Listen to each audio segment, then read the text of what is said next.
नमस्कार। प्राचीन ग्रंथ शिक्षा चैनल में आपका स्वागत है।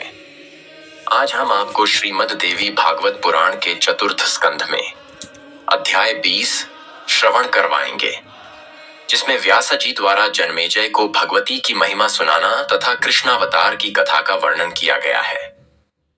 तो आइए श्रोताओं, हम कथा श्रवण करने से पहले चैनल को सब्सक्राइब करके वीडियो को पूरा देखें। तो चलिए हम वीडियो को शुरू करते हैं। व्यास जी बोले, हे भारत सुनिए, अब मैं आपको पृथ्वी का भार उतारने और कुरुक्षेत्र तथा प्रभास क्षेत्र में योग माया के द्वारा सेना के संहार का वृत्तांत बताऊंगा। भृगु के शाप के प्रताप तथा महामाया की शक्ति से ही अमित तेजस्वी भगवान विष्णु का आविर्भाव यदुवंश में हुआ था। मेरा यह मानना है कि पृथ्वी का भार उतारना तो निमित्त मात्र था। वस्तुतः योग माया ने ही इस संयोग का विधान कर दिया था कि धरातल पर भगवान विष्णु का अवतार हो। हे राजन, इसमें आश्चर्य कैसा, वे भगवती योग माया जब ब्रह्मा, विष्णु कोचित, विष्णु आदि देवताओं को भी निरंतर नचाती रहती हैं, तब त्रिगुणात्मक सामान्य जन की क्या बात। उन भगवती ने अपनी रहस्यमयी लीला से भगवान विष्णु को भी सम्यक रूप से मल, मूत्र तथा स्नायु से भरे गर्भवास से होने वाला दुहक भोगने को विवश कर दिया था। पूर्व काल में रामावतार के समय भी उन्हीं योग माया ने जिस प्रकार देवताओं को वानर बना दिया था और राम रूप में अवतीर्ण भगवान विष्णु को दुखपाश से व्यथित कर दिया था, वह तो आपको विदित ही है।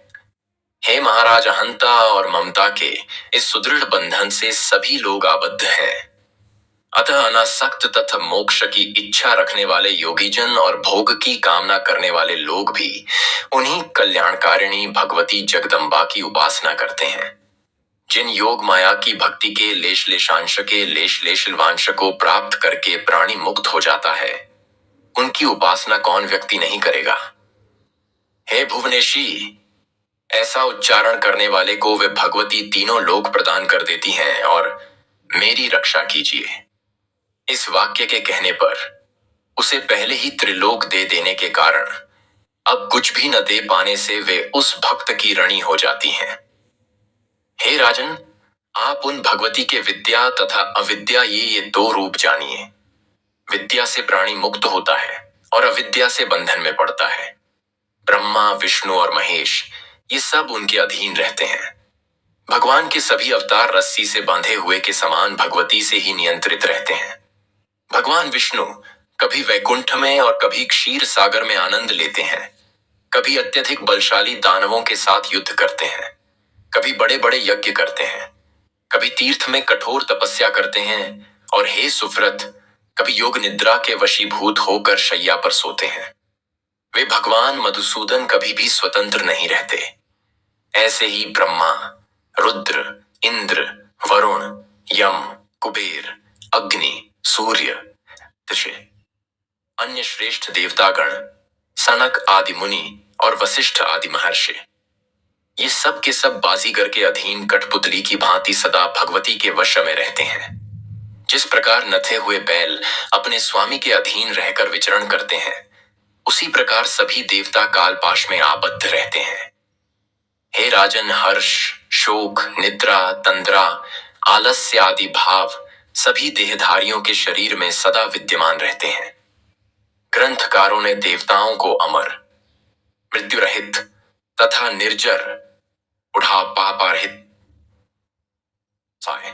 किंतु वे निश्चय ही केवल नाम से अमर हैं, अर्थ से कभी भी वैसे नहीं हैं।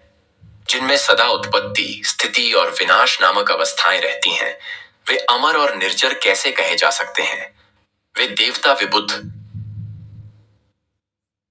विषांग बुद्धि वाले पैकी ये हैं। हुए भी दुखों से पीड़ित क्यों होते हैं? जब वे भी सामान्य लोगों की भांति व्यसन तथा क्रीड़ा में आसक्त रहते हैं, देखें तब उन्हें देव क्यों कहा जाए। इसमें कोई संदेह नहीं कि सामान्य जीवों की भांति इनकी भी क्षण में उत्पत्ति होती है और क्षण में नाश होता है। ऐसी स्थिति में इनकी उपमा जल में उत्पन्न होने वाले कीटों और मच्छरों से क्यों न दी जाए। और जब आयु के समाप्त होने पर वे भी मर जाते हैं, तब उन्हें कहकर स्वर्ग मर कुबाटाटा क्यों माँ क्या बात कैसा है? कुछ मनुष्य 1 वर्ष की आयु वाले और कुछ 100 वर्ष की आयु वाले होते हैं। उनसे अधिक आयु वाले देवता होते हैं और उनसे भी अधिक आयु वाले ब्रह्मा कहे गए हैं। ब्रह्मा से अधिक आयु वाले शिव हैं और उनसे भी अधिक आयु वाले विष्णु हैं। अंत में वे भी नष्ट होते हैं और इसके बाद वे फिर से क्रमशः उत्पन्न होते हैं और उत्तरोत्तर बढ़ते हैं। हे राजन, निश्चित रूप से सभी देहधारियों की मृत्यु होती है और मरे हुए प्राणी का जन्म होता है। इस प्रकार पहिए की भांति सभी प्राणियों का जन्म मृत्यु का चक्कर लगा रहता है, इसमें संदेह नहीं है। मोह के जाल में फंसा हुआ प्राणी कभी मुक्त नहीं होता, क्योंकि माया के रहते मोह का बंधन नष्ट नहीं होता है।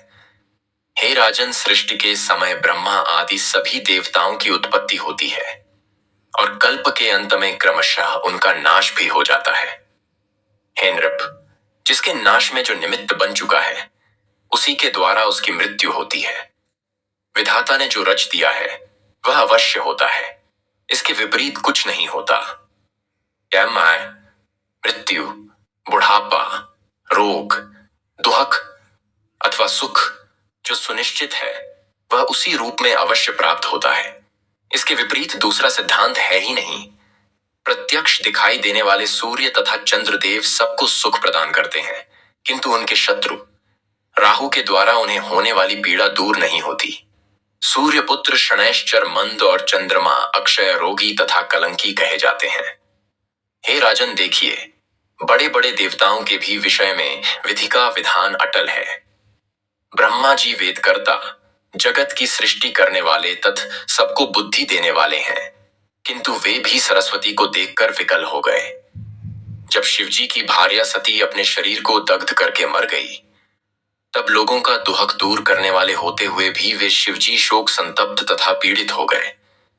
उस समय कामाग्नि से जलते हुए देह वाले शिवजी यमुना नदी में कूद पड़े। तब हे राजन, उनके ताप के कारण यमुना जी का जल श्याम वर्ण का हो गया। भृगु के वन में जाकर जब वे शिवजी दिगंबर होकर विहार करने लगे, तब भृगु मुनि ने अतीव आतुर उन शिवजी को यह शाप दे दिया, हे निर्लज्ज, तुम्हारा लिंग अभी कटकर गिर जाए। तब शांति के लिए शिवजी ने दानवों के द्वारा निर्मित बावली का अमृत पिया। बैल बनकर इंद्र को भी धरातल पर सूर्यवंशी राजा ककुत्स्थ का वाहन बनना पड़ा।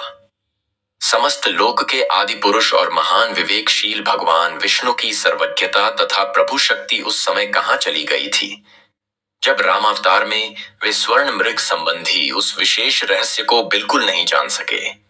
हे राजन, माया का बल तो देखिए कि भगवान श्री राम भी काम से व्याकुल हुए। उन श्री राम ने सीता के वियोग से संतप्त तथा व्याकुल होकर बहुत विलाप किया था। वे विह्वल होकर जोर जोर से रोते हुए वृक्षों से पूछते फिरते थे कि सीता कहाँ चली गई, उसे कोई हिंसक जंतु खा गया या किसी ने हर लिया। हे लक्ष्मण, मैं तो अपनी भार्या के वियोग से दुखित होकर मर जाऊंगा, और हे अनुज, मेरे दुख से तुम भी इस वन में मर जाओगे। इस प्रकार हम दोनों की मृत्यु जान करके मेरी माता कौशल्या मर जाएंगी। शत्रुघ्न भी इस महान दुख से पीड़ित होकर कैसे जीवित रह पाएगा। तब पुत्र मरण से व्यथित होकर माता सुमित्रा भी अपने प्राण त्याग देंगी, किंतु अपने पुत्र भरत के साथ कैकेयी की कामना अवश्य पूर्ण हो जाएगी। हाँ सीते, मुझे पीड़ित छोड़कर तुम कहाँ चली गई हो? हे मृगलोचने, आओ आओ। हे कृशोदरी, मुझे जीवन प्रदान करो।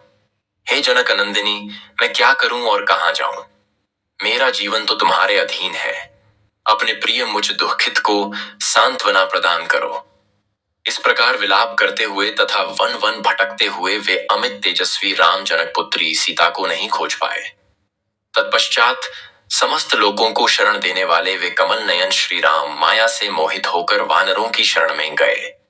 उन वानरों को सहायक बनाकर उन्होंने समुद्र पर सेतु बांधा और पराक्रमी रावण, कुंभकर्ण तथा महोदर का संहार किया। तदंतर दुष्टात्मा रावण के द्वारा सीता को हरि गई समझकर सर्वज्ञ होते हुए भी श्री राम ने उन्हें लाकर उनकी अग्नि परीक्षा कराई। हे महाराज, योग माया की महिमा बहुत बड़ी है। मैं उन योग माया के विषय में क्या कहूं, जिनके द्वारा नचाया हुआ यह संपूर्ण विश्व निरंतर चक्कर काट रहा है। इस प्रकार शाप के वशीभूत होकर भगवान विष्णु इस लोक में धारण किए गए। अनेक अवतारों में दैव के अधीन होकर नाना प्रकार की लीलाएं करते हैं। अब मैं आपसे देवताओं का कार्य सिद्ध करने के लिए मनुष्य लोक में भगवान श्री कृष्ण के अवतार तथा उनकी लीला का वर्णन करूंगा। प्राचीन समय की बात है। यमुना के मनोहर तट पर मधुवन नामक एक वन था। वहां लवणासुर नाम वाला एक बलवान दानव रहता था, जो मधु का पुत्र था। वर प्राप्ति के कारण अभिमान में चूर वह पापी दैत्य ब्राह्मणों को दुहक देता था। हे महाभाग लक्ष्मण के छोटे भाई शत्रुघ्न ने संग्राम में उसका वध कर दिया। उस मदोन्मत्त को मारकर उन्होंने मथुरा नामक परम सुंदर नगरी बसाई। कमल के समान नेत्रों वाले अपने दो पुत्रों को राज्य कार्य में नियुक्त करके वे बुद्धिमान शत्रुघ्न समय आ जाने पर स्वर्ग चले गए। सूर्य वंश के नष्ट हो जाने पर उस मुक्तिदायिनी मथुरा को यादवों ने अधिकार में कर लिया। हे राजन, पूर्व काल में राजा ययाति का शूरसेन नामक एक पराक्रमी पुत्र था, जो वहां का राजा हुआ। हे राजन, उसने मथुरा और शूरसेन दोनों ही राज्यों के विषयों का भोग किया। वहां पर वरुण देव के शापवश महर्षि कश्यप के अंश स्वरूप परम यशस्वी वसुदेव जी शूरसेन के पुत्र होकर उत्पन्न हुए। पिता के मर जाने पर वे वसुदेव जी वैश्य वृत्ति में संलग्न होकर जीवन यापन करने लगे। उस समय वहां के राजा उग्रसेन थे और उनका कंस नामक एक प्रतापी पुत्र था। वरुण देव के ही शाप के कारण कश्यप की अनुगामिनी अदिति भी राजा देवक की पुत्री देवकी के रूप में उत्पन्न हुई। महात्मा देवक ने उस देवकी को वसुदेव को सौंप दिया। विवाह संपन्न हो जाने के पश्चात वहां आकाशवाणी हुई, हे महाभाग कंस, इस देवकी के गर्भ से उत्पन्न होने वाला 8वां ऐश्वर्यशाली पुत्र तुम्हारा संहारक होगा। उस आकाशवाणी को सुनकर महाबली कंस आश्चर्यचकित हो गया। उस आकाशवाणी को सत्य मानकर वह चिंता में पड़ गया। अब मैं क्या करूं? ऐसा भली भांति सोच विचार कर उसने यह निश्चय किया कि यदि मैं देवकी को इसी समय शीघ्र मार डालूं तो मेरी मृत्यु नहीं होगी। मृत्यु का भय उत्पन्न करने वाले इस विषम अवसर पर दूसरा कोई उपाय नहीं है, किंतु यह मेरी पूज्य चचेरी बहन है, अतः इसकी हत्या कैसे करूं? वह ऐसा सोचने लगा। अस्तायका नपायता, उसने पुनः सोचा, अरे यही बहन तो मेरी मृत्यु स्वरूपा है। बुद्धिमान मनुष्य को पाप कर्म से भी अपने शरीर की रक्षा कर लेनी चाहिए। बाद में प्रायश्चित कर लेने से उस पाप की शुद्धि हो जाती है। अतः चतुर लोगों को चाहिए कि पाप कर्म से भी अपने प्राण की रक्षा कर लें। मन में ऐसा सोचकर पापी कंस ने बाल खींचकर उस सुंदरी देवकी को तुरंत पकड़ लिया। तत्पश्चात म्यान से तलवार निकालकर उसे मारने की इच्छा से बुरे विचारों वाला कंस सभी लोगों के सामने ही उस नवविवाहिता देवकी को अपनी ओर खींचने लगा। उसे मारी जाती देखकर लोगों में महान हाहाकार मच गया। वसुदेव जी के वीर साथीगण धनुष लेकर युद्ध के लिए तैयार हो गए। अद्भुत साहस वाले वे सब कंस से कहने लगे, कृपा करके इसे छोड़ दो, छोड़ दो। वे देव माता देवकी को कंस से छुड़ाने लगे। तब शक्तिशाली कंस के साथ वसुदेव जी के पराक्रमी सहायकों का घोर युद्ध होने लगा। उस भीषण लोमहर्षक युद्ध के निरंतर होते रहने पर जो श्रेष्ठ तथा वृद्ध यदुगण थे, उन्होंने कंस को युद्ध करने से रोक दिया। उन्होंने कंस से कहा, हे वीर, यह तुम्हारी पूजनीय चचेरी बहन है। इस विवाहोत्सव के शुभ अवसर पर तुम्हें इस अबोध देवकी की हत्या नहीं करनी चाहिए। हे वीर, स्त्री हत्या दुस्सह कार्य है। यह यश का नाश करने वाली है और इससे घोर पाप लगता है। केवल आकाशवाणी सुनकर तुम जैसे बुद्धिमान को बिना सोचे समझे यह हत्या नहीं करनी चाहिए। हे विभो, हो न हो तुम्हारे या इन वसुदेव के किसी गुप्त शत्रु ने यह अनर्थकारी वाणी बोल दी हो। हे राजन, तुम्हारा यश और वसुदेव का गार्हस्थ्य नष्ट करने के लिए किसी मायावी शत्रु ने यह कृत्रिम वाणी घोषित कर दी हो। तुम वीर होकर भी आकाशवाणी से डर रहे हो। तुम्हारे यश रूपी वृक्ष को उखाड़ फेंकने के लिए तुम्हारे किसी शत्रु ने ही यह चाल चली है। जो कुछ भी हो, विवाह के इस अवसर पर तुम्हें बहन की हत्या तो करनी ही नहीं चाहिए। हे महाराज, होनहार तो होगी ही, उसे कोई कैसे टाल सकता है? इस प्रकार उन वृद्ध यादवों के समझाने पर भी वह कंस पाप कर्म से विरत नहीं हुआ। तब नीतिज्ञ वसुदेव जी ने उससे कहा, हे कंस, 3 लोग सत्य पर टिके हुए हैं, अतः मैं इस समय तुमसे सत्य बोल रहा हूं। उत्पन्न होते ही देवकी के सभी पुत्रों को लाकर मैं आपको दे दूंगा। हे विभो, यदि क्रम से उत्पन्न होते हुए ही प्रत्येक पुत्र आपको न दे दूं, तो मेरे पूर्वज भयंकर कुंभीपाक नरक में गिर पड़े। वसुदेव जी का यह सत्य वचन सुनकर वहां जो नागरिक सामने खड़े थे, वे कंस से तुरंत बोल उठे, बहुत ठीक, बहुत ठीक। महात्मा वसुदेव कभी भी झूठ नहीं बोलते। हे महाभाग, अब इस देवकी के केस छोड़ दीजिए, क्योंकि स्त्री हत्या पाप है। व्यास जी बोले। उन महात्मा वृद्ध यादवों के इस प्रकार समझाने पर कंस ने क्रोध त्याग कर वसुदेव जी के सत्य वचन पर विश्वास कर लिया। तब दुंदुभियां तथा अन्य बाजे ऊंचे स्वर में बजने लगे और उस सभा में उपस्थित सभी लोगों के मुख से जय जयकार की ध्वनि होने लगी।